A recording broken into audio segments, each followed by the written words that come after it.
Man down, commander hit! The desperate cry cut through the battlefield chaos. Bullets tore through the air. A Navy SEAL commander lay bleeding, surrounded minutes from death. And then, through the fire, she appeared. Captain Lauren Hayes, a ranger, charging forward with nothing but grit and her rifle. They had mocked her once, doubting her place among warriors. But that day, she carried a commander out of hell itself. Through smoke, sand, in the scream of gunfire, she proved that courage had no rank and no gender. What no one there knew was that 4 years later, the same commander she saved would stand waiting at the end of a wedding aisle. And the woman who had fought through fire and blood would now walk in white, not into battle, but into forever. The desert air was heavy with heat, the kind that burned into your lungs and left grit in every breath. Captain Lauren Hayes, a ranger whose name rarely appeared in headlines but was well known among her peers, adjusted the strap of her rifle as the sun dipped into a molten horizon. For 4 years, she had served in the 75th Ranger Regiment, moving from one forward operating base to another across hostile territory. She had lived on the razor's edge of war long enough to know that quiet moments never lasted. Somewhere beyond the silence, there was always an ambush waiting, always an enemy studying their defenses, always a call for help waiting to break the calm. Lauren had never been the loudest in her unit. While others carried reputations built on bravado, she had carved hers out of consistency. She was meticulous, from the way she cleaned her M4 carbine to the way she inspected every defensive sector along the perimeter. Some saw her as too rigid, others as too silent. But her squad trusted her. They had learned that when Hayes said a position was secure, it was secure. When she told them to move, they moved. And when the bullets started flying, she was always the one up front. That evening, the Rangers had just completed another routine inspection. Sand blew against their boots, sensors blinked steady green, and reports of potential insurgent movement were filed away as background noise. The kind of noise that made war seem distant until it wasn't. Hayes leaned against a sandbag wall, scanning the far ridges through her scope when the call came through. All available units, this is SEAL Team Alpha. Commander down, heavy contact, requesting immediate reinforcement and medevac. We're surrounded, minutes from collapse. The voice on the radio carried professional calm, but Hayes could hear the fracture beneath it. The kind of tone soldiers used when desperation clawed at discipline. She knew what that meant. Lives hung on the edge of seconds. Her platoon sergeant's voice followed quickly. Hayes, you're closest. Take your squad. Move fast. Within moments, her Rangers were in motion, strapping on gear with practiced urgency. There was no room for hesitation. Lauren's mind was already running through possibilities. Terrain advantages, likely enemy positions, extraction points. Years of training had wired her brain to absorb chaos and produce order. Yet even with all that, she couldn't silence the thought lingering in the back of her head. Whoever that SEAL commander was, he was either going to be dead by the time she got there, or depending on her to live. The helicopters cut across the night sky, rotors pounding against the desert wind. Inside the cabin, Lauren gave her final orders. We go in hard, establish fire superiority, and we don't stop until we reach them. No heroes, just professionals. Her words were calm, but her eyes betrayed the fire. Every man in her squad had seen that look before. They knew it meant she would push forward, no matter what. As the choppers descended, the air filled with the sound of automatic fire. Enemy positions lit up the ridges like jagged sparks. The landing zone was already compromised. The SEALs were pinned down somewhere beyond the hills, their commander bleeding out. Hayes jumped first, her boots sinking into the sand as tracer rounds cut across the clearing. Contact front, one ranger shouted. Suppress and move, Lauren barked back. Her squad answered instantly, rifles spitting fire into the ridges while others bounded forward in disciplined rhythm. Sand exploded at their feet, shrapnel whined past their helmets, but they kept moving. Hayes led from the front, her rifle tight against her shoulder, her eyes fixed on the flashes of enemy fire. Minutes stretched into a blur of movement and noise until Corporal Davis, the point man, shouted, Eyes on the SEAL team! Through smoke and chaos, Lauren finally saw them. 4 SEALs crouched in a battered defensive circle, firing desperately against enemies closing from 3 sides. At the center lay their leader, Commander Daniel Reeve. his uniform stained deep red. His hand still gripped his sidearm, but his strength was fading. Hayes made her decision without pause. "We assault straight through." The order was madness to anyone else. Charging directly into fire meant gambling lives on sheer momentum, but Rangers were built for that kind of gamble.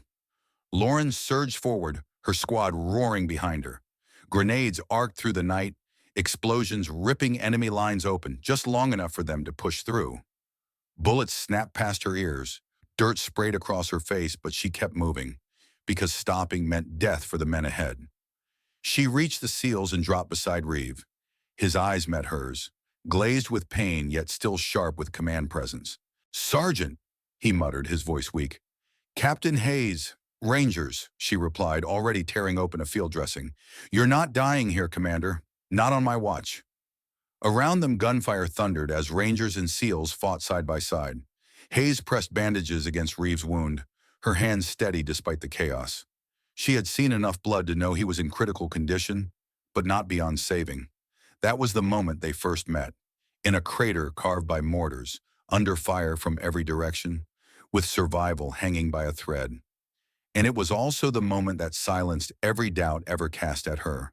For years, whispers had followed her through the regiment. A woman among Rangers. Can she really keep up? Can she lead in fire? Those voices had mocked her silence, her discipline, her refusal to play into bravado. But here in the inferno of war, there was no rank, no gender, no debate. There was only courage. And courage was the one thing Lauren Hayes had never lacked. Gunfire raked across the ridgeline, sparks bursting off stone and sand as if the earth itself was being torn apart. The air stank of cordite and burned flesh. Rangers and SEALs alike clung to what little cover they could find, every second contested by incoming fire.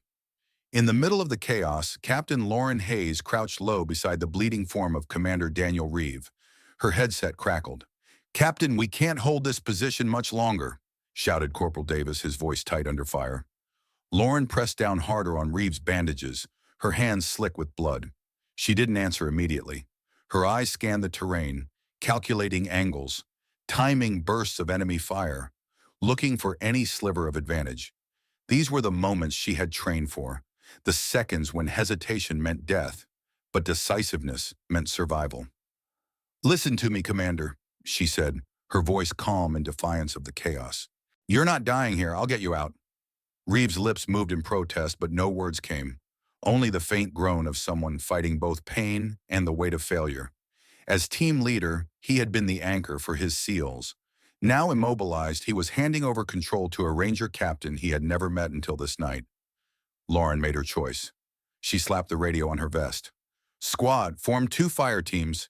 Suppression left and right. On my mark, we push through." "Captain, with respect, there's too many," one Ranger protested. "Mark in 3, she said firmly, ignoring doubt. 2, 1, move!" Like gears in a machine, her squad surged forward. Automatic rifles barked, grenades thundered, and shouts pierced the night. Hayes lifted Daniel onto her shoulder, his weight dragging at her legs, but she didn't slow. Every muscle screamed, but she had carried heavier loads before. Gear, ammo, wounded brothers. This was no different. Only this time, the man over her shoulder was a SEAL commander, and every enemy rifle seemed to know it. Bullets stitched the sand around her boots. She zigzagged, using smoke and shadows as cover. Each step was a gamble. Each breath could have been her last. Combat leaves no time for debate. Choices collapse into heartbeats. Lauren's order to push forward, risking exposure, was one of those split-second decisions that rewrote lives. Medals might come months later, but the acts that earn them are born in a breath. A commander turns left instead of right. A soldier drags a comrade instead of ducking. Her sprint through enemy fire wasn't just about saving one man. It shifted a battle tilting toward disaster, if only enough to matter. Behind her, Rangers laid down suppressive fire with ruthless precision. Sandbags exploded. Insurgents ducked. Lauren staggered forward, Daniel's blood soaking through her uniform, her lungs burning with effort. "We've got you covered, Captain. Keep moving," Davis shouted, his machine gun thundering. A grenade detonated close enough to throw her sideways. She stumbled, nearly dropping Daniel, but tightened her grip, gritting her teeth. For a second, she saw her reflection in his half-closed eyes. Not as the silent officer some doubted, but as the unshakable presence he could trust with his life. She reached the extraction zone just as the helicopter swooped in low, blades chopping the night air into a hurricane of dust and noise. Flares streaked skyward, casting the battlefield in ghostly red light. "Get him in," she ordered, shoving Daniel into the arms of medics waiting by the ramp. She didn't climb aboard yet. Instead, she turned back, rifle raised, covering her squad's retreat. Even with her muscles shaking, she stood as the last barrier between her people and the chaos clawing at them. Only when the final ranger leapt aboard did she backpedal, firing one last burst before hauling herself into the helicopter. The ramp slammed shut. The bird lifted off, tilting away from tracers that clawed for them like angry fireflies. Inside, medics worked feverishly on Reeve. His eyes fluttered open once, landing on her. "You carried me out," he murmured. Lauren didn't answer. She just tightened the strap on her rifle and sat against the bulkhead, sweat dripping down her face, chest heaving. Later, commanders would file reports and hand out medals. But Lauren knew respect forged in battle outlasted any decoration. Medals could tarnish, forgotten in drawers, but the memory of a comrade who pulled you from death burned forever. That night, Daniel Reeve didn't just see a ranger captain. He saw a leader who lived the creed. Leave no one behind. She chose to shoulder his weight and run into the storm. That kind of respect no award could replicate. Because years later, soldiers remember not ceremonies, but the ones who carried them, shielded them, and never left them behind. The helicopter roared toward safety, its interior filled with the mix of exhaustion and adrenaline that only survivors know. Lauren sat silent, her eyes fixed on the darkness below. Daniel lay strapped to a stretcher, slipping between consciousness and oblivion. But in his fading awareness, he etched her face into memory. Not the medals she might one day wear, not the title she carried, but the grit, the steadiness, the way she had defied odds for him. That moment changed everything. Not just the outcome of a firefight, but the trajectory of two lives. For Daniel, it was the day his command ended in failure, but his life was restored by someone unexpected. For Lauren, it was proof that silence could be louder than words, that actions could burn away doubt. And for both, it was the first spark of a bond that neither of them recognized fully that night, but would come to define the years ahead. Because sometimes the most important battles are not the ones written in official reports. They are the ones fought in seconds, in decisions no one else sees, where respect is forged stronger than steel and lasts far longer than any metal. The medevac helicopter thundered into the night, carrying Commander Daniel Reeve away from the ridge where his team had almost been erased. His life hung on a thread of stitches, plasma, and willpower. In the military hospital that followed, silence was broken only by the steady beep of monitors and the calm orders of surgeons. Hours of surgery turned into days of fragile recovery. When Daniel finally opened his eyes in the sterile white of intensive care, the first memory that returned was not the chaos of battle, but the image of a ranger captain carrying him through fire. Doctors told him he was lucky. A centimeter difference in the bullet's path, and he would have never woken up. The wound left scars, both visible and hidden, but Reeve was not the kind of man to let weakness define him.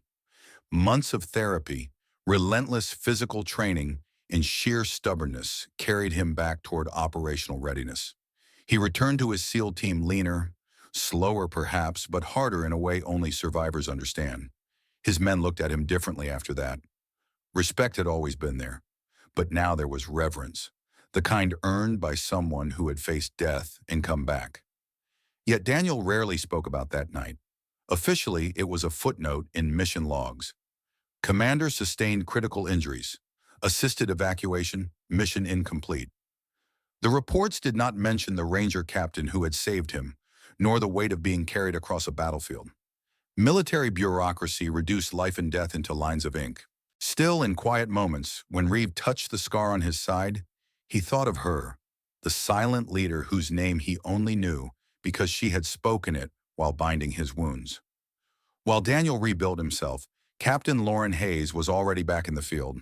Rangers rotated quickly. Missions blurred one into another, days swallowed by the grind of war. She led patrols through villages where trust was a currency always in short supply. She manned watchtowers under moons that felt indifferent to human suffering. She chased insurgents across rocky valleys where every shadow might hide a rifle. She never told her squad what it had felt like to carry Daniel through that storm of bullets. To them, it was another mission, another day's work. Rangers did not glorify survival. They just survived and kept moving. But Lauren carried the weight of it. She remembered the heat of his blood against her uniform, the way his eyes had locked on hers for a moment between life and death. And she remembered the silence afterward, when the battlefield fell away, leaving only exhaustion and the quiet knowledge that she had bent fate, if only for one man. Her deployments piled up: Afghanistan, Iraq, then back again. Each tour was another layer of dust and distance.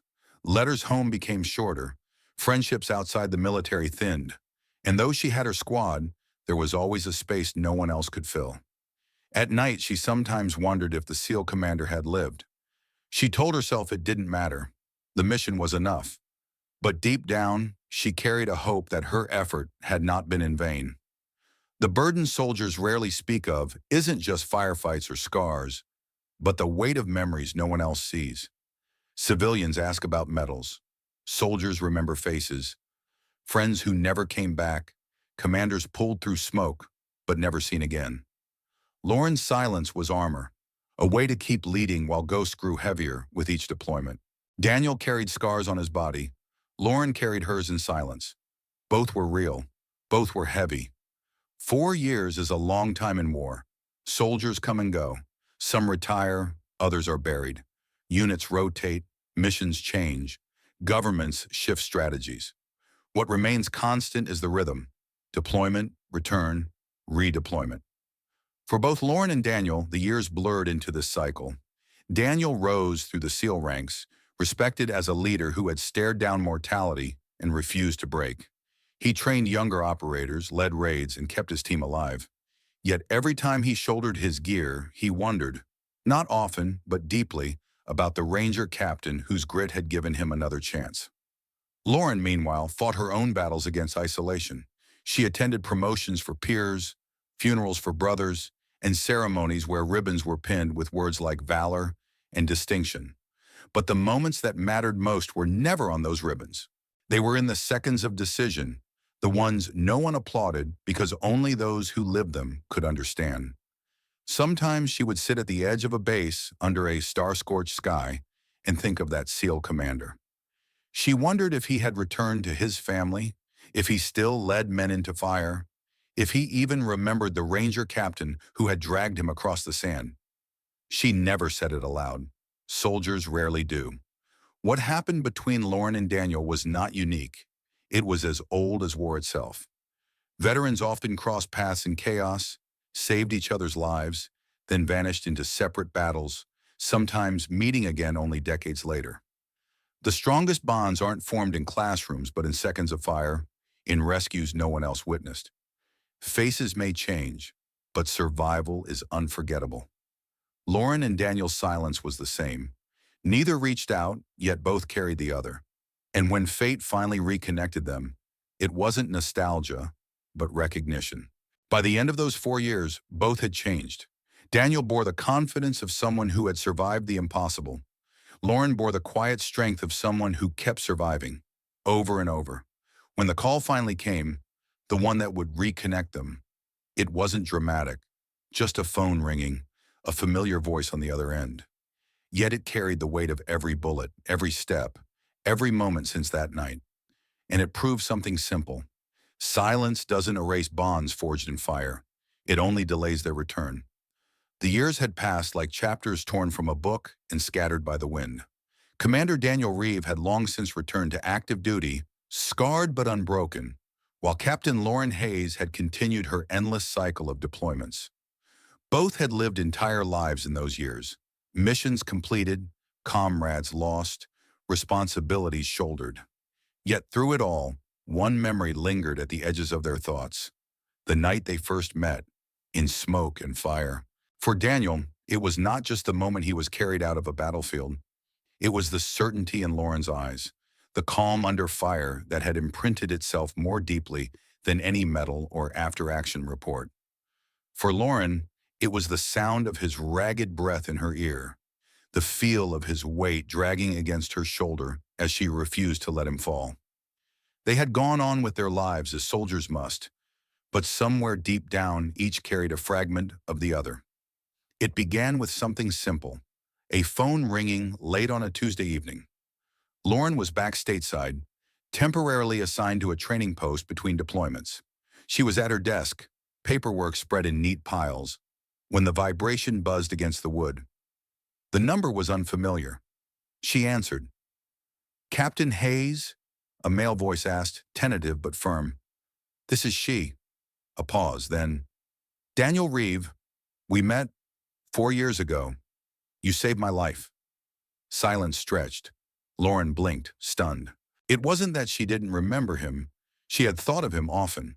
But hearing his voice after all this time was like a ghost walking out of memory into her living room. "Of course I remember, Commander," she said softly. He chuckled. "I was hoping you might.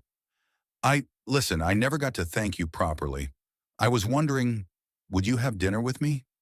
Nothing formal, just a chance to say what I should have said years ago." She hesitated only a moment.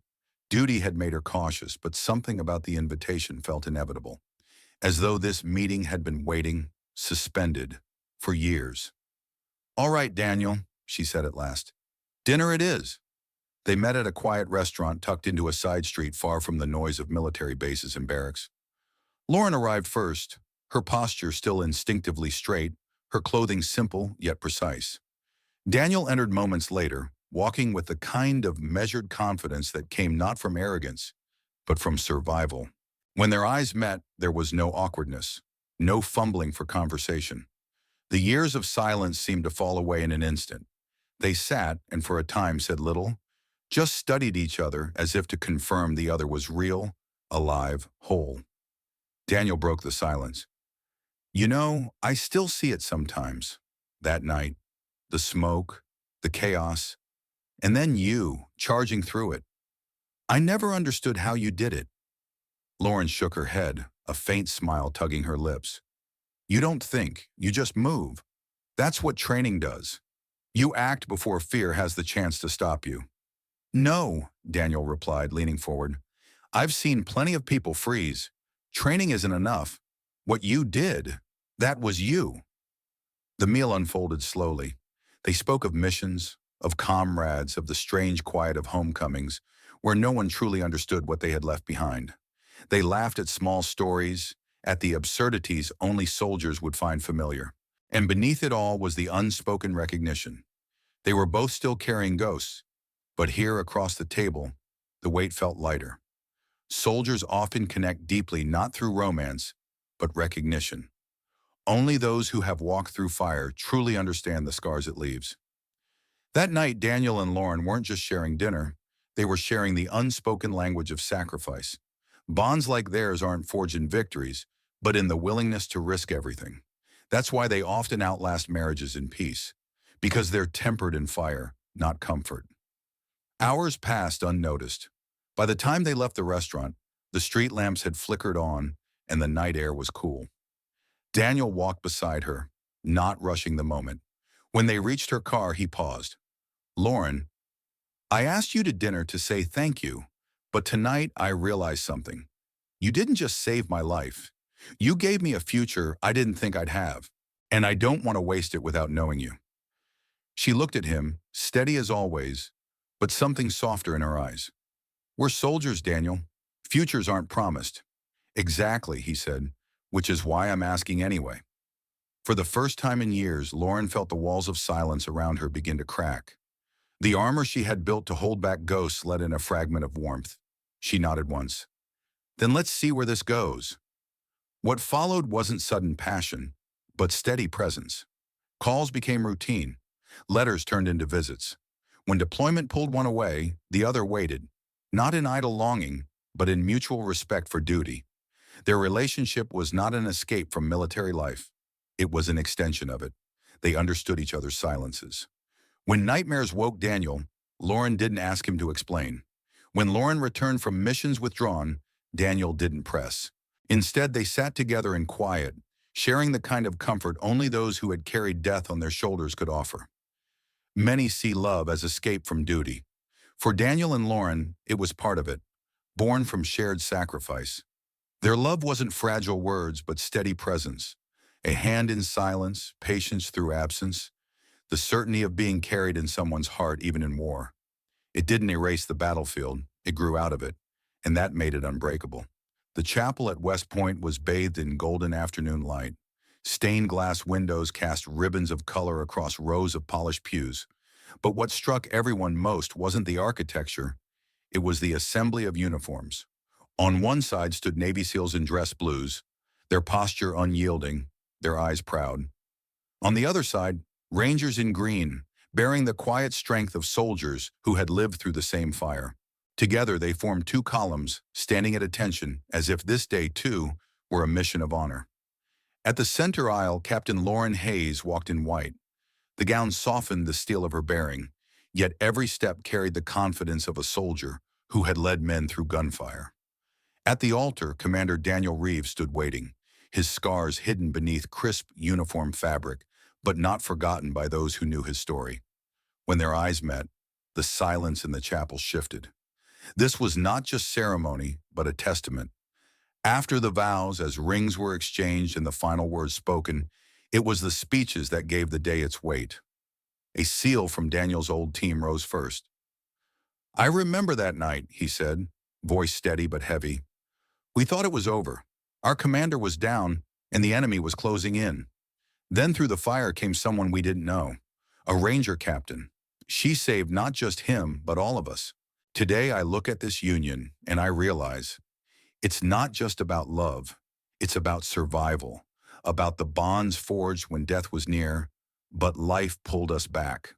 A Ranger sergeant followed. He had fought under Lauren's command more than once. "We've seen her carry more weight than anyone should. Not just gear, not just missions, but responsibility for every life under her watch. If there's anyone who deserves to finally share that weight, it's her. And she found the one man who knows what that means." The chapel grew quiet again. Families dabbed their eyes. Soldiers kept their chins high, though many blinked harder than they wished. Here was the truth no sermon could capture. Love forged in ordinary peace is beautiful, but love forged in battle is unbreakable. For Lauren and Daniel, affection did not bloom in the softness of gardens or candlelit rooms. It was hammered into being under fire, tested in nights of silence, and carried across years of distance. Their marriage was not an escape from war. It was the continuation of a promise born in it. That is why their union resonated so deeply with those in the pews. Soldiers know that survival is never individual. It is collective, dependent on the one who covers your flank, the one who drags you to safety, the one who refuses to let you fall. In Lauren and Daniel's story, survival had become something greater. It had become love. When the reception followed, there were toasts and laughter, stories traded of distant missions and impossible odds. Yet underneath the joy was a quiet reverence. Every guest knew they weren't just celebrating a wedding. They were witnessing the rare moment when a mission saved more than a life. It saved a future. Lauren looked around the hall at SEALs and Rangers raising their glasses together. She realized something striking. Once they had been separated by service branches, by rivalries, by missions. Now in this gathering there was no division. Her marriage to Daniel had become a symbol that transcended units. Two warrior paths had converged, not just in survival, but in love. Some missions are written in after-action reports and studied by generals. Others are never recorded, except in the memories of those who lived them. That night years ago, Lauren carried Daniel out of the fire and gave him back to his men. That was a mission to save a life. But standing together beneath flags and stained glass, hand in hand as husband and wife, they had completed another mission, the mission to save each other's hearts. And perhaps that is the greater truth. Wars may test courage, but love redeems it. Some rescue operations end with a body lifted into a helicopter. Others end with a vow spoken at an altar. Both matter, both save, As the soldiers in the chapel knew, battles forge warriors. But sometimes, just sometimes, they also forge soulmates. In the end, the story of Captain Lauren Hayes and Commander Daniel Reeve is not only about war, it's about what happens when courage and love are tested in the harshest fires. Their journey reminds us that the strongest bonds are often forged in moments of sacrifice, not comfort. In today's America, where life may not demand battlefield heroics, we all face choices that require courage. Standing by a loved one in illness, protecting values in a divided world, or simply choosing integrity when no one is watching. For older generations, this story echoes truths they have lived through service, through sacrifice, through building families in uncertain times. For younger viewers, it asks a question: what would you risk for someone else? And more importantly, what does real loyalty look like in your own life? Perhaps that's the deeper lesson. Medals and titles may fade, but the respect born of courage lasts.